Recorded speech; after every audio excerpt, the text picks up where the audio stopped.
I got married to my college girlfriend when I was 30. Working in the planning department at the headquarters of a luxury confectionery manufacturer, I had a decent income, and my wife became a homemaker after our marriage. We were living a comfortable life, and our relationship was good. I thought we would continue to have happy days like these. But life doesn't always go so smoothly. 5 years into our marriage, I was suddenly transferred from the planning department to sales at a store. I was unfairly blamed for a mistake due to my boss's selfish jealousy. I think I was good at my job. Clients would say, "Your plans are always a step ahead, aren't they?" I was sometimes praised. But my immediate boss, Scott, didn't think highly of me. We often had disagreements and arguments at work.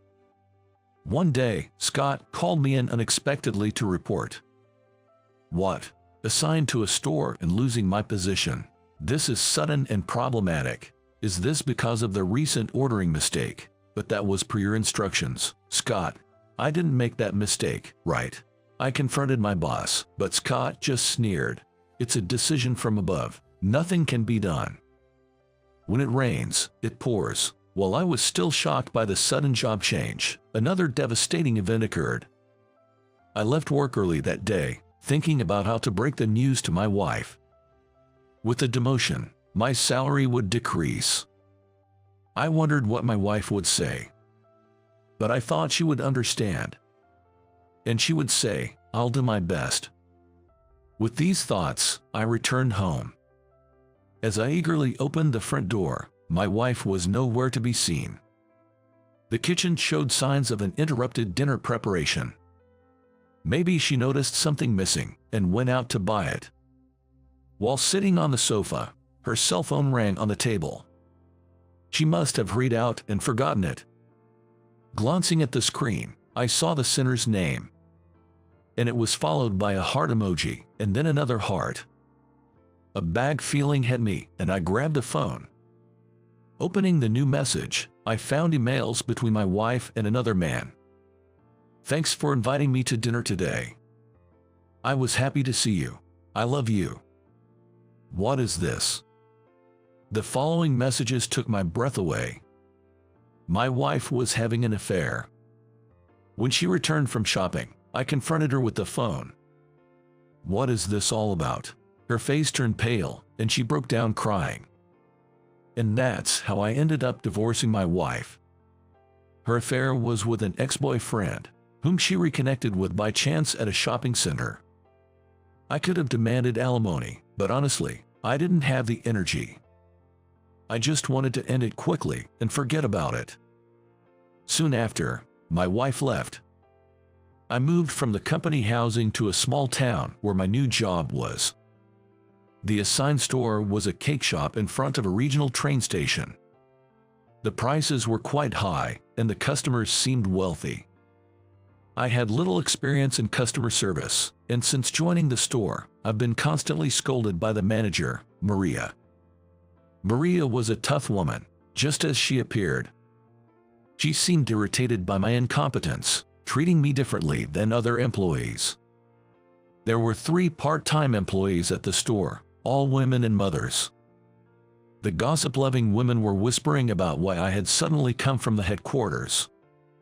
I felt isolated, unable to blend in with Maria or the part-time ladies. I thought about quitting, but in these times, finding another job isn't easy. So, I decided to rack up some achievements quickly and make my way back to the headquarters. However, despite my determination, things didn't go smoothly. I made mistakes like giving the wrong change and ringing up sales incorrectly almost daily. Maria looked at me with disappointment. "As a full-time employee, you should be more competent. We're already struggling with fewer customers, and it's gotten worse since you arrived." The part-timers chuckled at me daily. I knew all my mistakes were my fault. I was even surprised by my own poor memory after turning 50. It's embarrassing. I used to handle my work so well at the headquarters. And that was my everyday life. One day, the weather was bad, with a light rain, and perhaps because of that, the store was quiet until closing time. When I went outside to bring in the storefront sign, I saw a young girl, about kindergarten age, standing in front. She was peering into the cake showcase. Wondering what was going on, I rushed over to her. "It's starting to rain. Why don't you come inside the store for a bit?" The girl nodded silently. I quickly grabbed a towel from the back and wiped her wet hair and asked, "Did you come to buy a cake today?" When I asked, she nodded and sadly said, "Yes. I wanted to buy a cake for my mom, but I only have 50 cents. I couldn't find any cake for that price anywhere." Moved by her sad expression, I told her, "Don't worry about the money. Pick out a cake that your mom would like," with a smile. Her face lit up with a smile. "Really? Of course. Yay, Mom loves cute cakes, so I'll choose this one." She picked out a small but beautifully decorated fruit cake. I wrapped the box in pretty paper and handed it to her. The girl took the box of cake with great care, said thank you and left with a satisfied look on her face. When I opened the door, the rain had already stopped. It was just leftover cake that wouldn't sell the next day. Better given away than wasted, I thought, as I watched her leave. Then Maria, who was on break in the back, came out. I heard a child's voice. "What happened?" I explained the situation. Maria glared and scolded. "Why didn't you consult me first? Don't do things on your own." Since that day, Maria became even harsher with me, burdening me with menial tasks and reducing my time at the front. The part-timers continued to snicker at me. It was humiliating. I thought I'd rather be unemployed than continue this job. Just when I was contemplating quitting, I stumbled upon an article in a cake magazine. It featured a cake from our store. Reading carefully, it said, "My daughter was treated so kindly by a male employee at this cake shop. I was touched by his kindness, and the cake was delicious." Looking at the author's profile, they were a popular online cook, known for cute desserts and elaborate dishes, popular among women. I didn't know much about them, but the next day at the store, a part-time lady excitedly said, "This is about you, isn't it?" after seeing the magazine.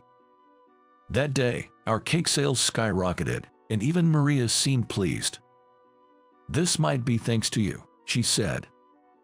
Despite thinking it was a blatant turnaround, I was genuinely happy that the cakes sold well. Then, a few days later, that little girl and her mother visited the store. "My name is Elizabeth. Thank you for being so kind to Lily the other day," Elizabeth said. She bowed politely. She was even more beautiful in person than in the photos from the magazine, which made me nervous. Lily, alongside Elizabeth, also bowed and said, "Thank you." The employees, including Maria, who came to stand next to me, sparkled at Elizabeth's arrival. "Thank you for featuring our store in the magazine," Maria said to her. Elizabeth then replied, "Thank you. Last time, I only had 50 cents for a cake, right? I feel bad, so let me pay properly." She took out her wallet. "That's all right. Your feature helped increase our sales significantly. We should be thanking you." Maria laughed and answered.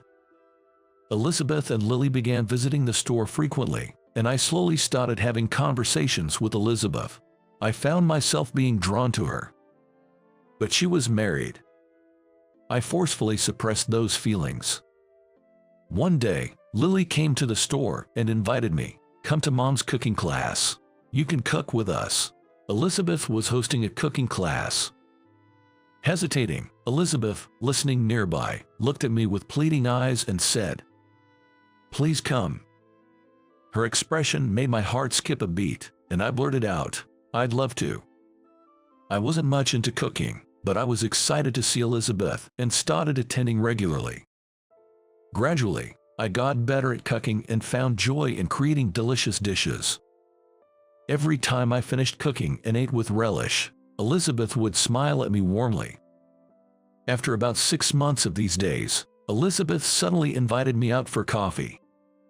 I thought it would be a cafe or something, but it turned out to be a trendy high-end restaurant popular online. "I'm sorry for calling you out so suddenly," Elizabeth said with an apologetic look. "No problem. I'm just a single guy with time on my hands," I replied with a laugh. Elizabeth looked surprised. "Really? I thought someone as wonderful as you would be married by now."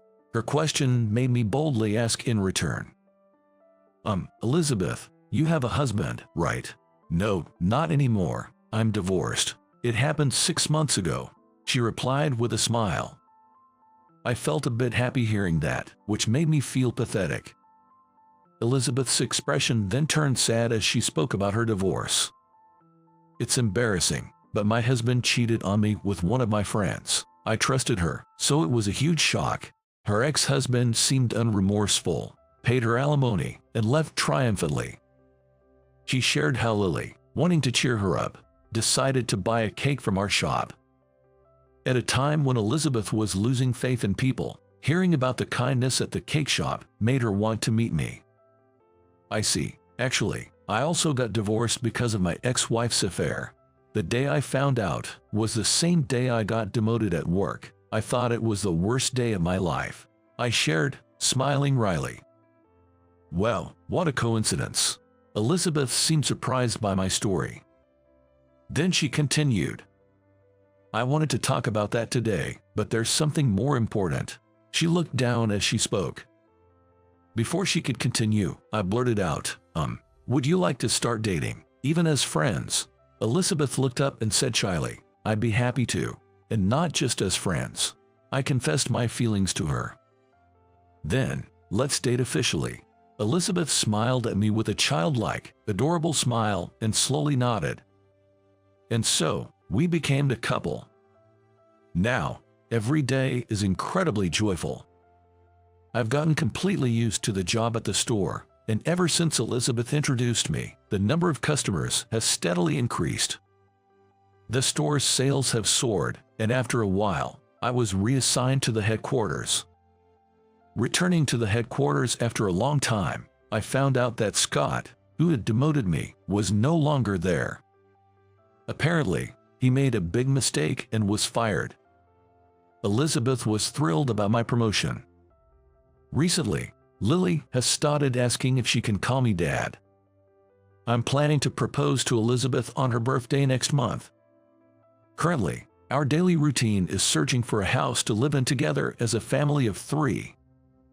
We've both been through a lot in our past, but that makes us want to create even more happiness in the future. I want to protect them for the rest of my life. That's what I'm thinking.